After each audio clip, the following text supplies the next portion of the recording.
안녕하세요. 크리스찬 독서실입니다. 오늘은 김동호 목사님의 하나님을 아버지로 부른 순간 기도는 완성됩니다. 두 번째 시간입니다.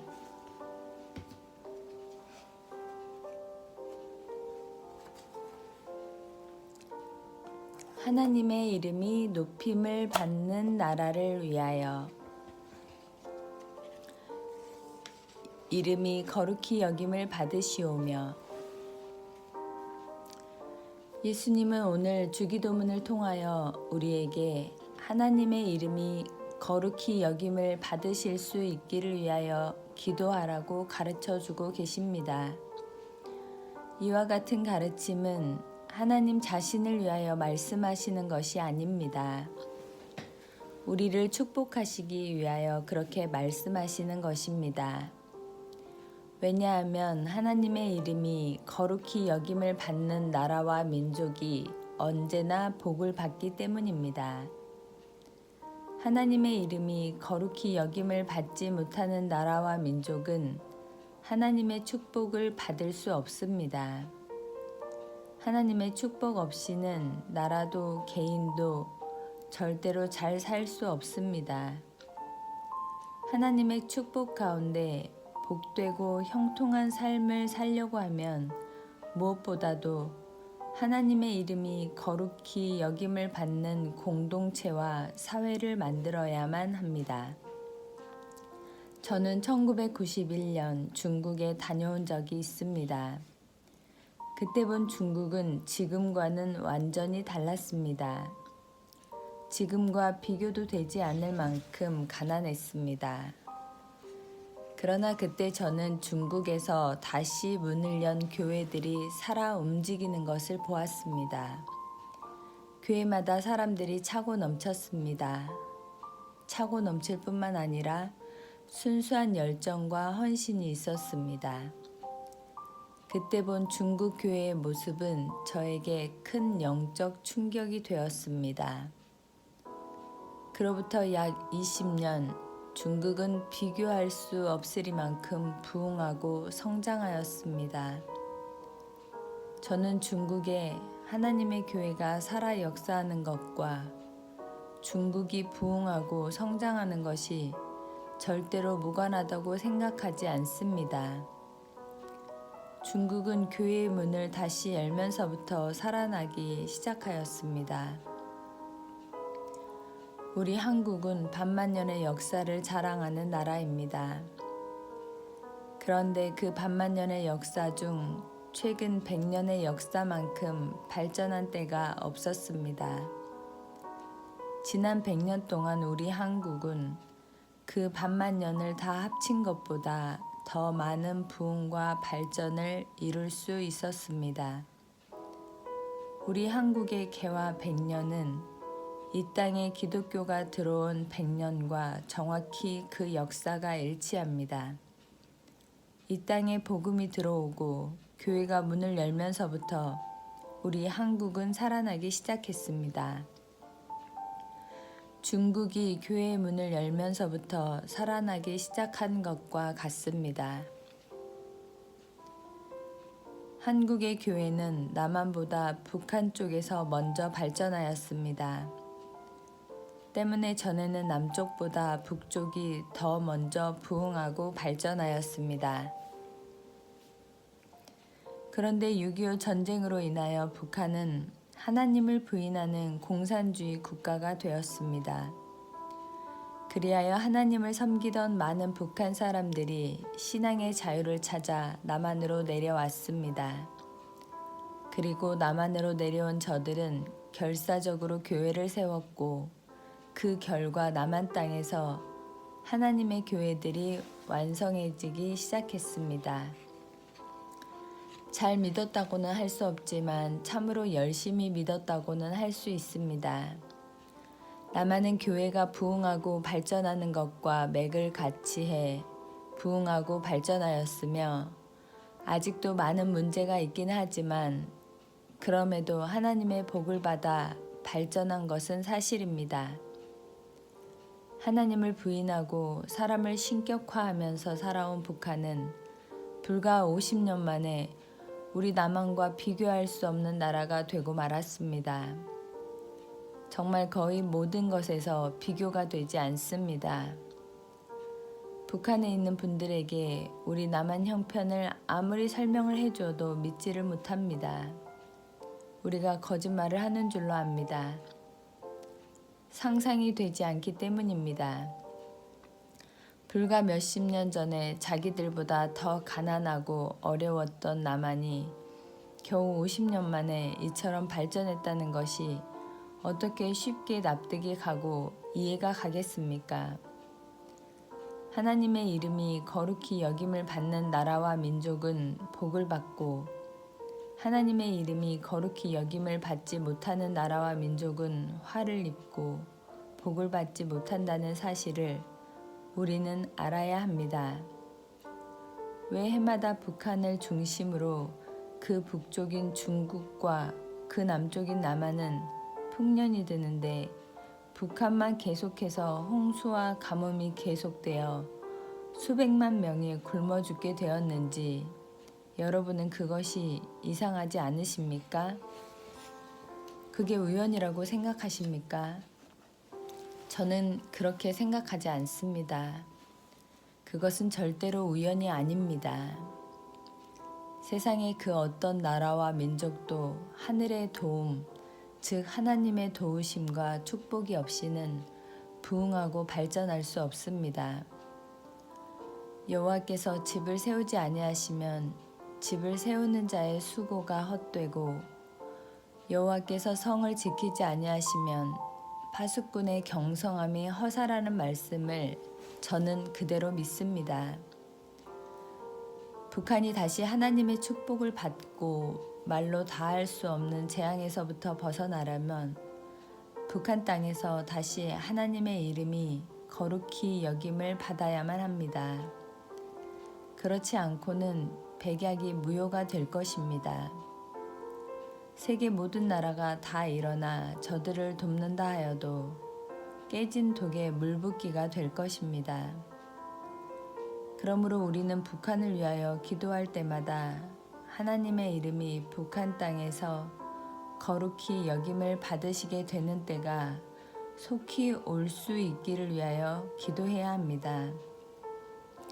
북한 땅에서 우리 하나님의 이름이 다시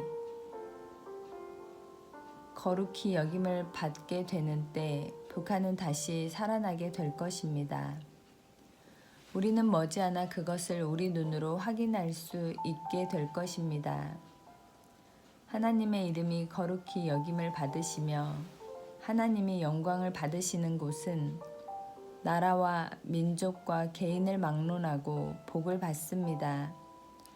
그러므로 하나님의 복을 믿고 사모하는 사람은 자신의 삶의 터전에서 우리 하나님의 이름이 높임을 받으시며 영광을 받으시기를 늘 기도하고 노력해야만 합니다. 그것이 바로 하나님의 축복을 받는 비결 중의 비결입니다.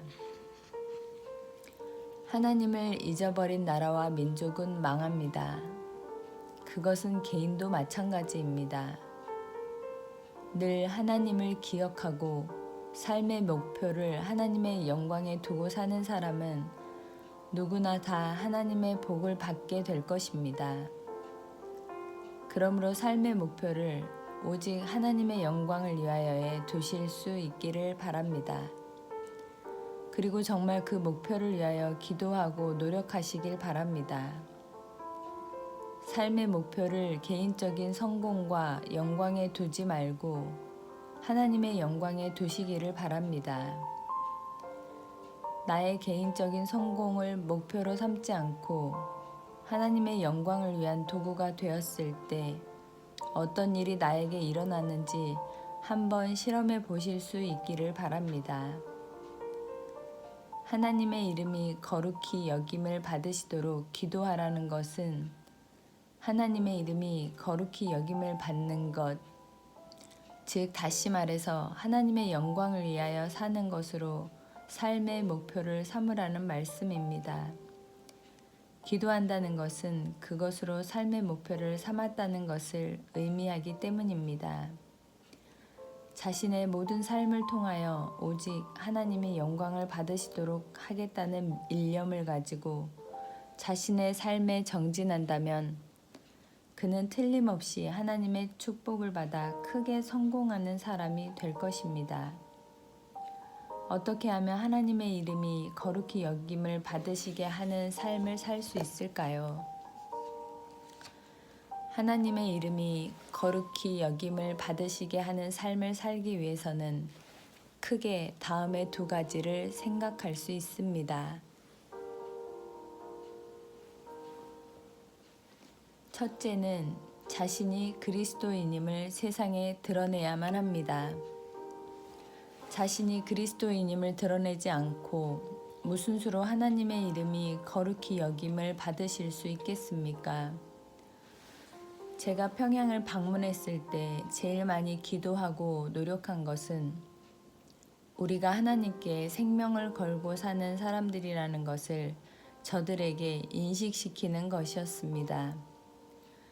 공항에 내려서 제일 먼저 가는 곳은 김일성 주석 동상이 있는 곳입니다.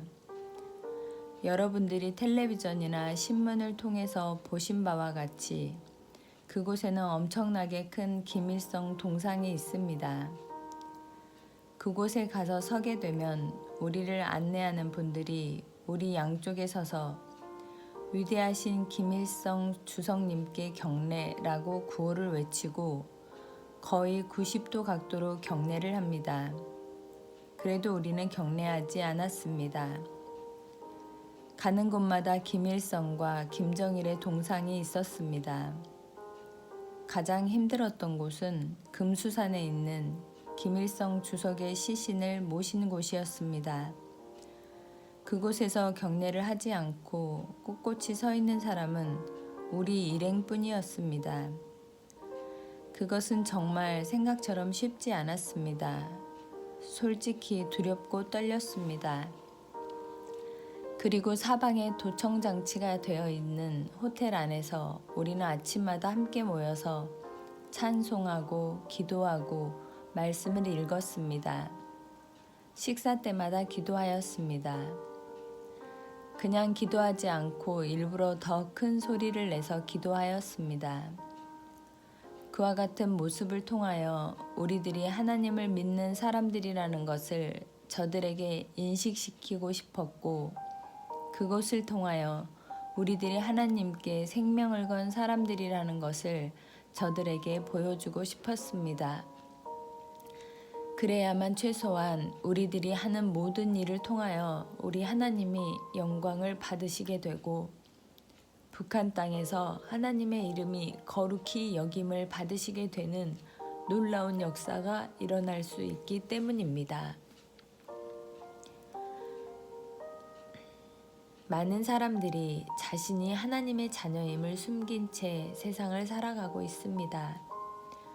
그것은 아주 위험한 일입니다. 자신이 하나님의 자녀임을 숨긴다는 것은 대개의 경우 세상에서 하나님의 자녀답게 살아가겠다는 것을 뜻하는 것이 아니라 세상에서는 세상 사람들처럼 살아가겠다는 것을 의미하는 것입니다. 많은 사람들이 세상에서 하나님의 자녀답게 살아가지 못하고 세상 사람들과 같이 살아갑니다. 그러다가 부끄러운 일도 당하고 커다란 실패도 하게 됩니다. 그때 사탄은 우리가 그리스도인인 것을 폭로합니다. 그리고 그와 같은 일을 통하여 하나님의 이름이 망령되이 일컬음을 받도록 하는 것입니다.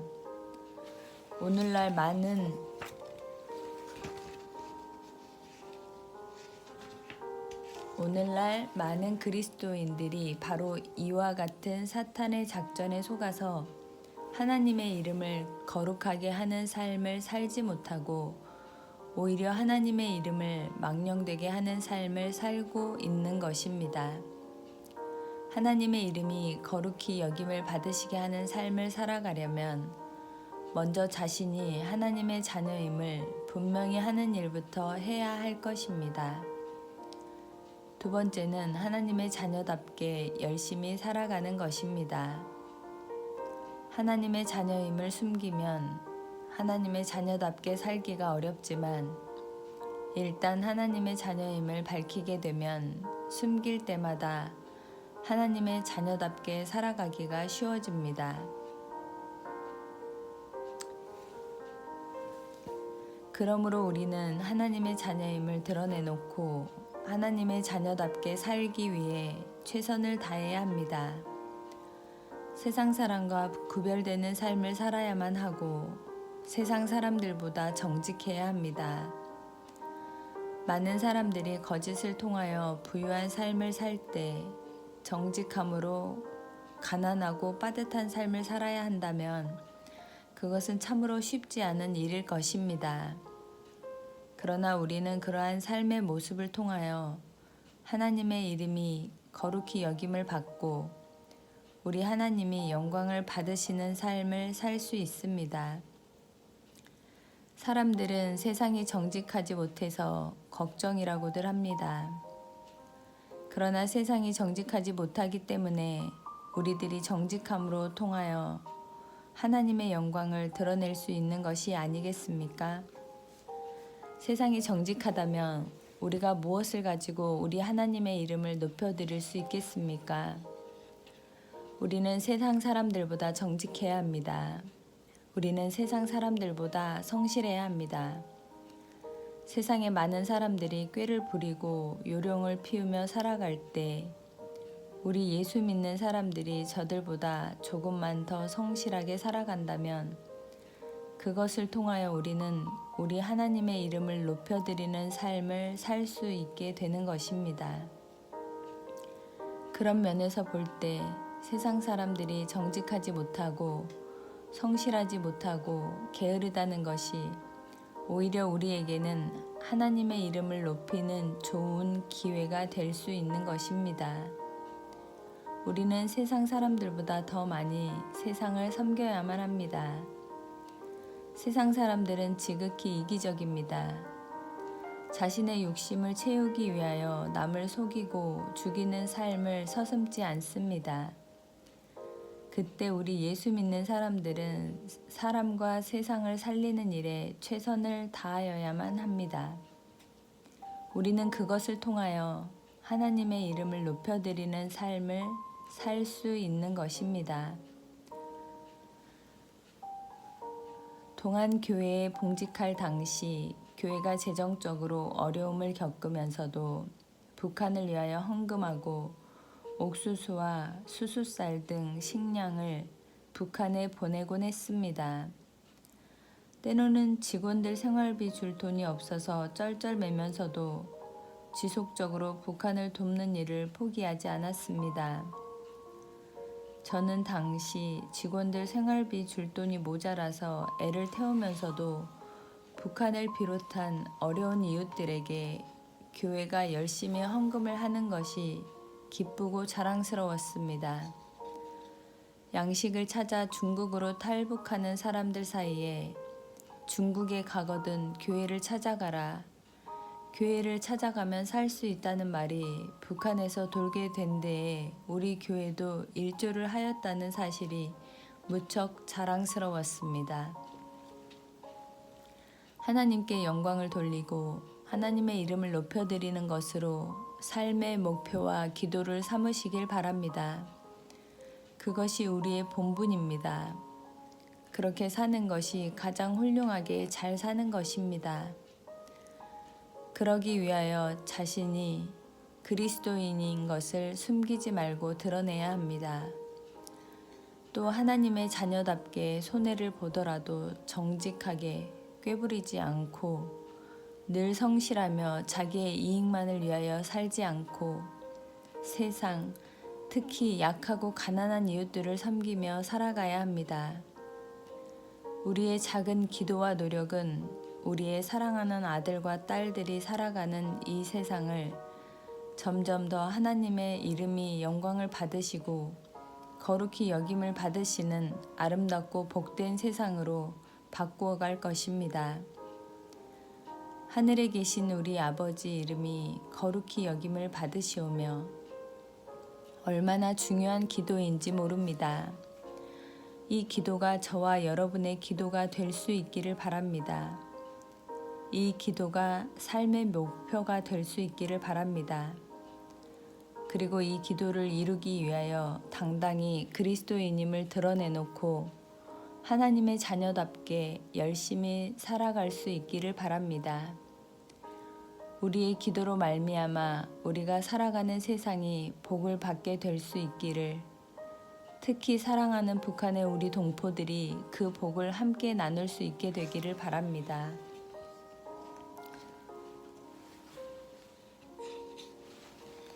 하나님 나라를 욕심내는 삶.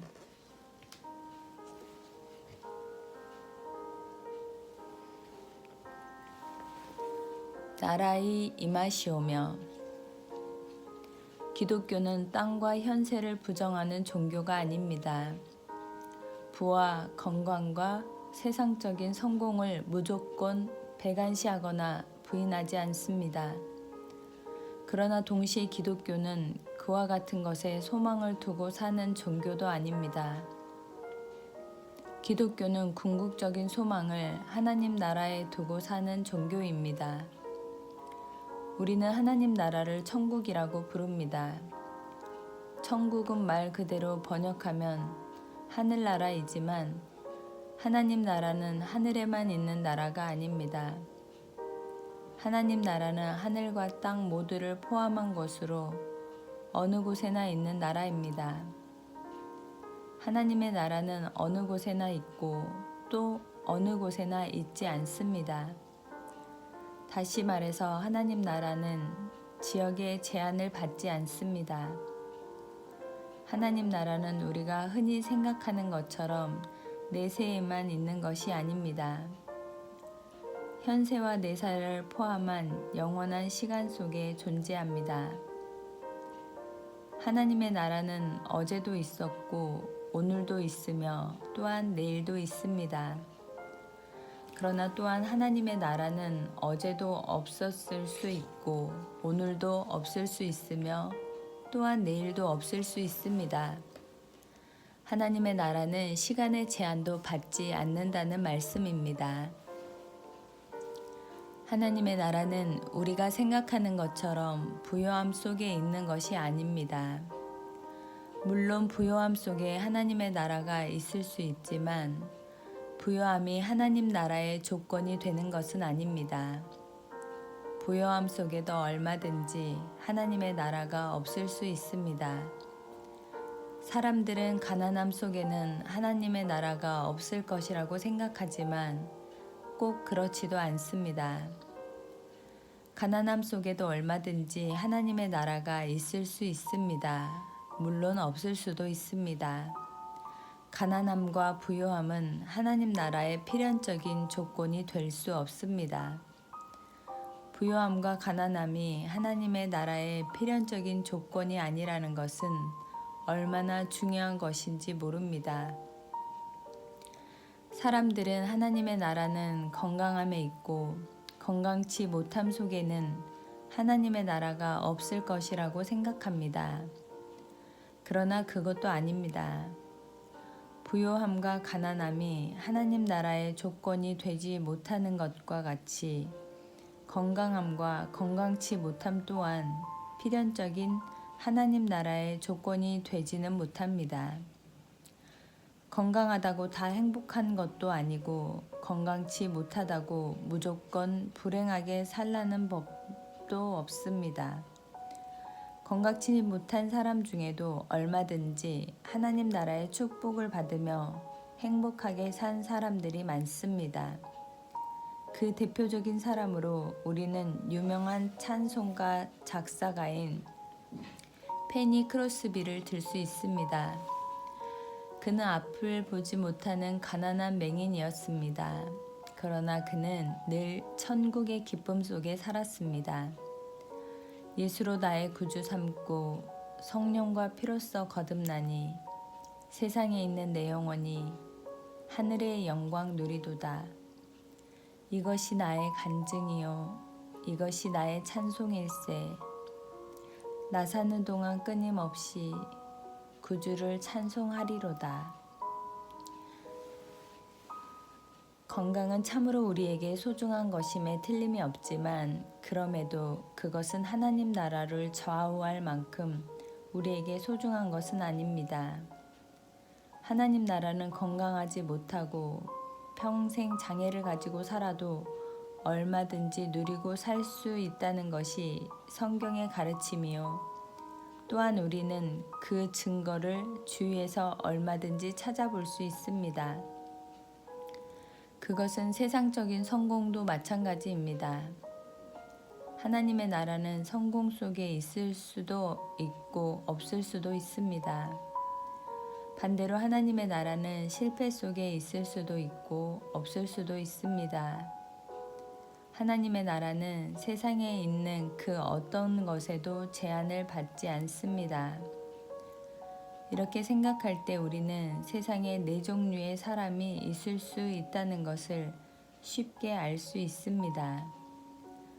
첫째는 하나님의 나라와 세상적인 부요함과 건강과 성공을 함께 겸한 사람이고, 둘째는 하나님의 나라는 소유했으나 세상적인 부요함과 건강과 성공은 함께 겸하지 못한 사람입니다. 셋째는 세상적인 부요함과 건강과 성공은 가졌으나 하나님의 나라는 소유하지 못한 사람이고, 마지막 넷째는 하나님의 나라와 세상적인 부요함과 건강과 성공을 다 가지지 못한 사람이라고 할 수 있습니다. 이렇게 이야기하면 사람들은 대개가 다 하나님 나라와 함께 세상적인 부요함과 건강과 성공을 누리는 사람을 1등으로 꼽을 것이고, 세상적인 부요함과 건강과 성공은 가지지 못했으나 하나님 나라의 복을 받은 사람을 2등으로 꼽을 것입니다.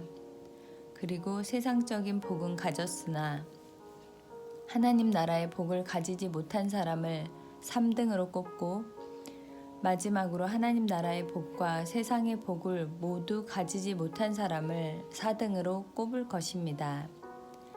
그러나 그것은 그렇지 않습니다. 1등부터 4등까지의 사람이 있을 것 같지만 실제는 1등과 꼴등밖에는 없습니다.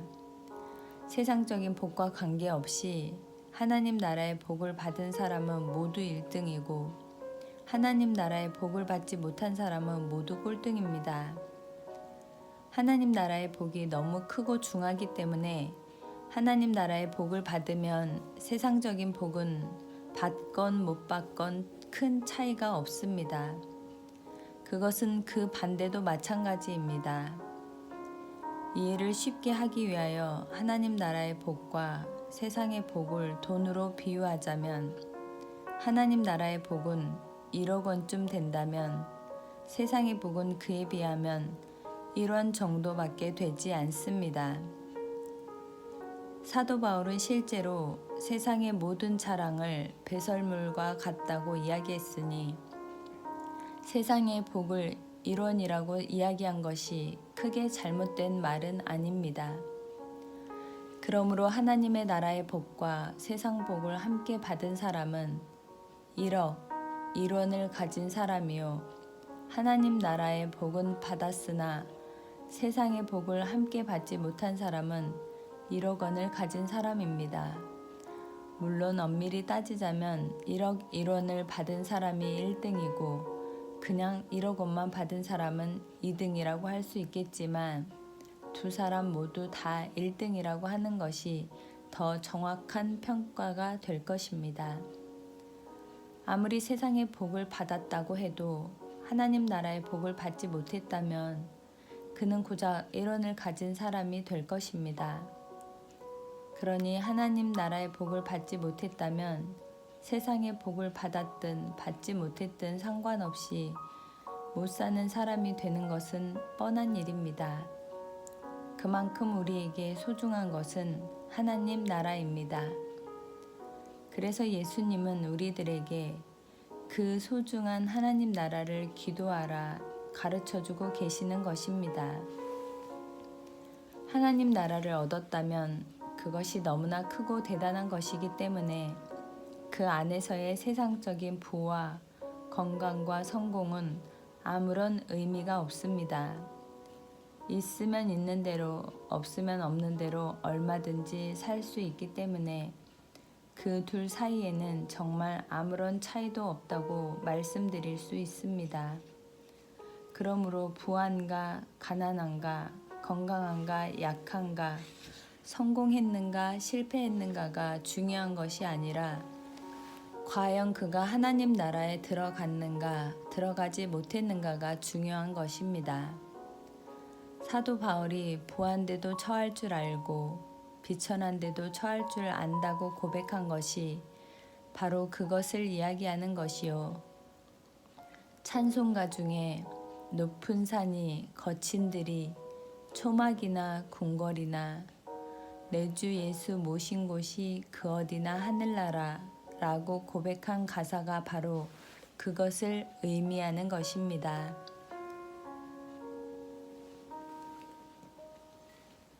하나님 나라의 복이 너무 크고 소중한 것이기 때문에 그 복을 얻게 된다면 부함과 비천함이 별 차이가 없으며 궁궐에 사는 것과 초막에 사는 것이 큰 차이가 없어서 그것과 전혀 상관없이 자족하고 세상적인 환경과 조건과 상관없이 항상 기뻐하고 범사에 늘 감사할 수 있는 정말 놀라운 삶을 살 수 있게 하는 것입니다.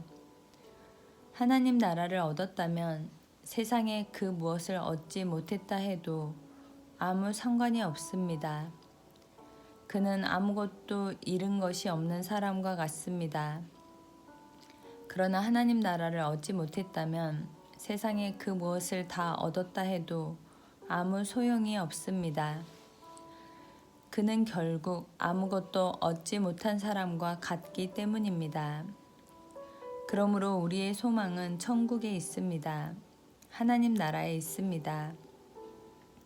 만일 하나님 나라에 대한 소망이 없다면 그는 절대로 진정한 의미의 그리스도인이 아닙니다. 삶의 소망과 욕심을 그저 세상적인 부요함과 건강함 그리고 성공에만 두고 산다면 그는 누가 뭐라 해도 거듭난 그리스도인이 아닙니다. 요즘 여러분의 소원은 어디에 있습니까? 요즘 여러분의 소망은 어디에 있습니까? 요즘 여러분의 기도는 무엇입니까? 세상적인 부와 건강과 형통, 즉 성공을 기도할 수 있지만 만일 그것만이 유일한 여러분의 기도 제목이라면 만일 그것만이 유일한 여러분의 소원과 소망이라면 여러분은 성숙한 그리스도인이라고 할 수 없습니다. 여러분의 기도가 다 이루어진다 해도 절대로 여러분은 구원을 얻을 수 없습니다. 천국에 들어갈 수 없습니다. 하나님 나라의 삶을 살 수 없습니다. 하나님 나라의 삶이 없는 부요함이 무슨 의미가 있습니까? 그 부요함이 과연 우리를 행복하게 하겠습니까?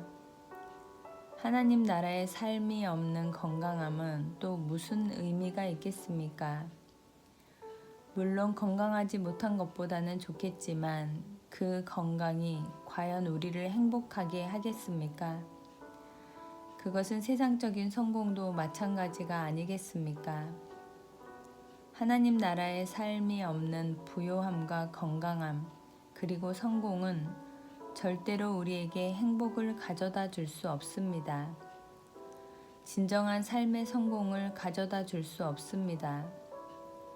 진정한 삶의 승리와 행복을 우리에게 가져다 줄 수 있는 것은 하나님 나라의 삶뿐입니다. 그러므로 우리는 무엇보다도 하나님의 나라를 기도해야만 하는 것입니다.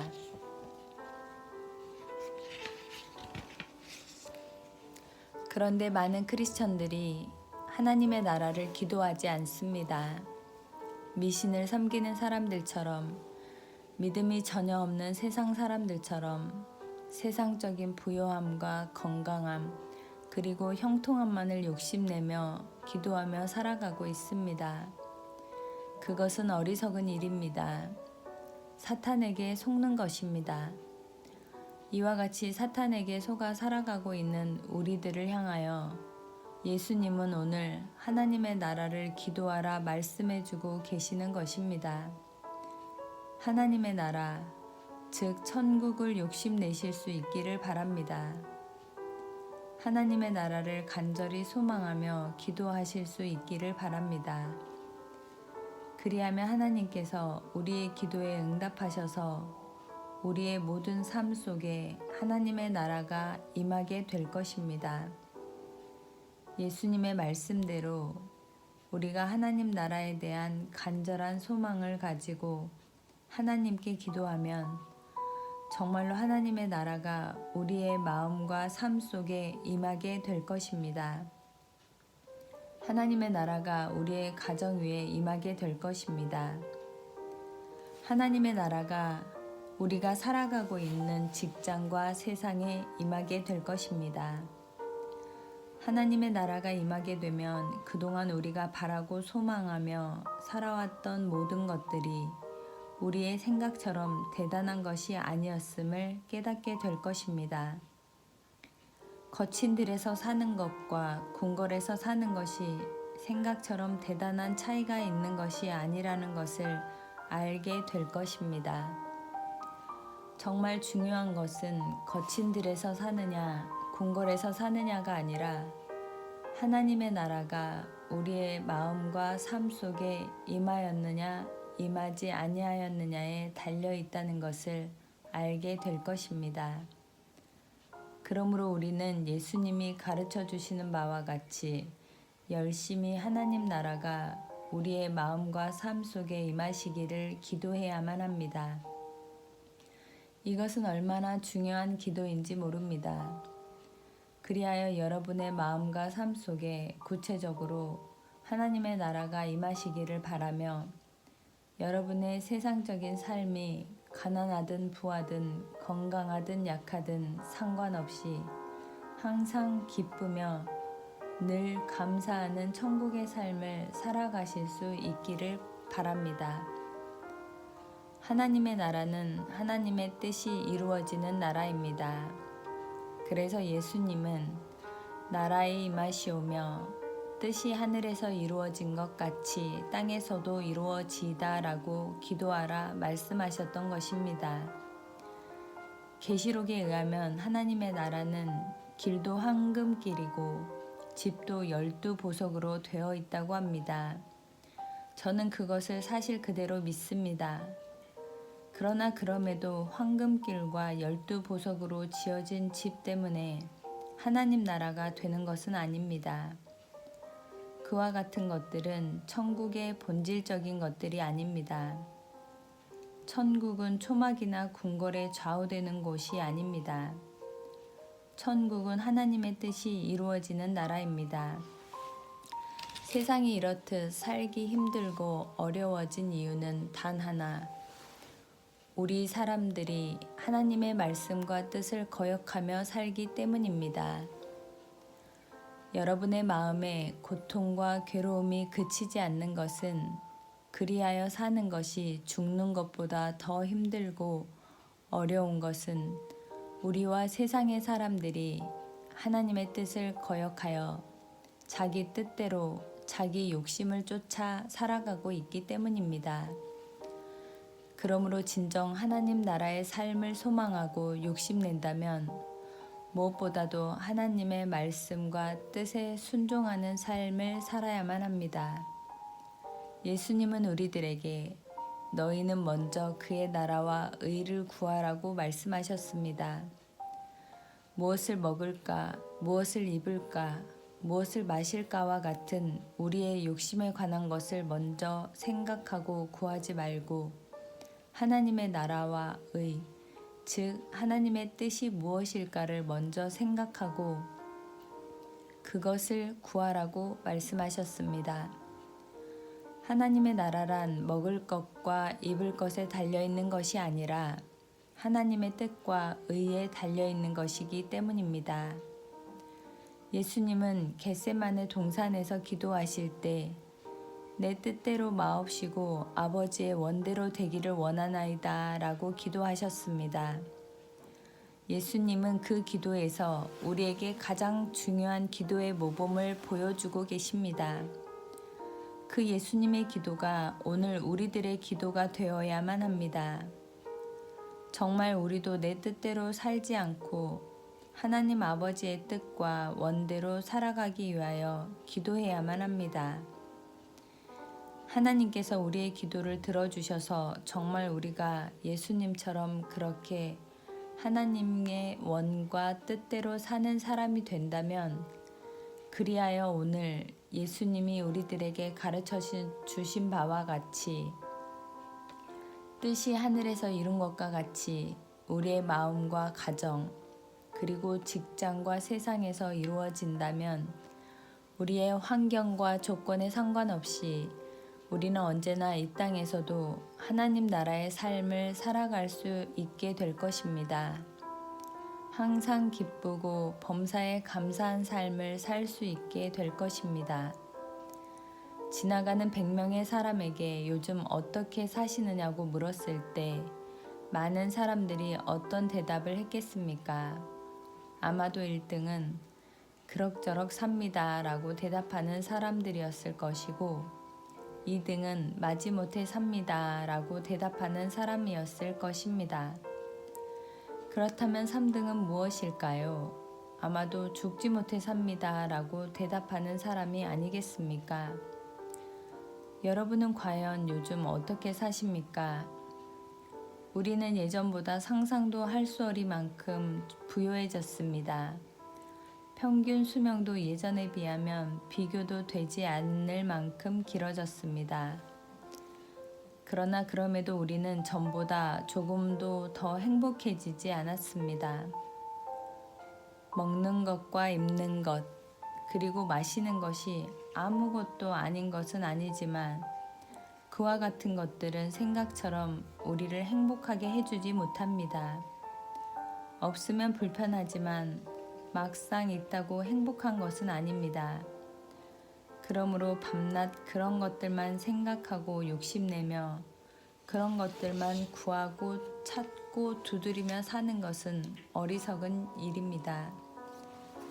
그런데 우리는 밤낮 그런 것들만 소망하며 욕심내고 기도하면서 살아가고 있습니다.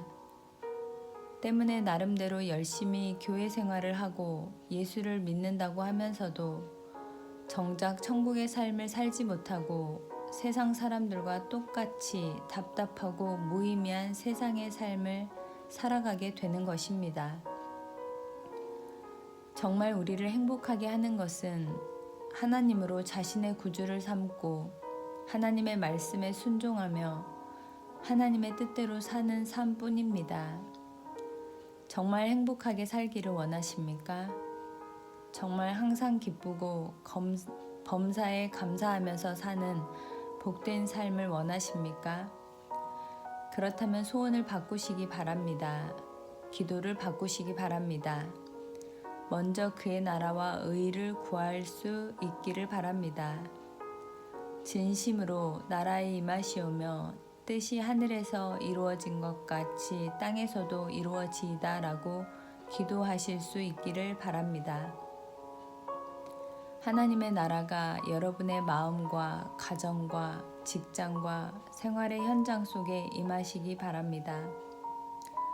그 하나님의 나라 때문에 높은 산과 거친 들, 초막과 궁궐에 상관없이 그 어디나 하늘나라라고 간증하며 찬송하며 사실 수 있기를 바랍니다.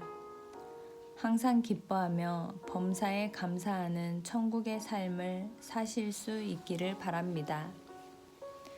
감사합니다.